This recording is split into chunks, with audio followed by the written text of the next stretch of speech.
Бүгінгі тақырып сүю болады. Пайғамбарымыз саллаллаху алейхи уассалам маған салауат айту сырат көпірінде нұр болып келеді.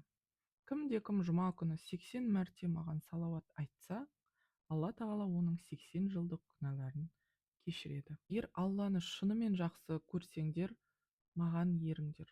Сонда Алла да сендерді жақсы көріп, күнәларыңды кешіреді.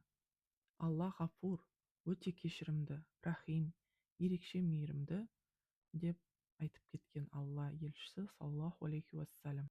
Кім 4 нәрсені айтып 4 нәрсені орындамаса, ол өтірікші. Олар төмендегілер. Бірінші, пейішті сүйем деп айтқанымен Алланың бұйрықтарын орындамағандар. Екіншісі, Алла елшісін саллаллаху алейхи уассалам сүйем деп айтқанымен ғалымдарды және жарлыларды сүймегендер. Үшіншісі, тозақтан қорқам деп айтқанымен күнәлі істі тастамағандар.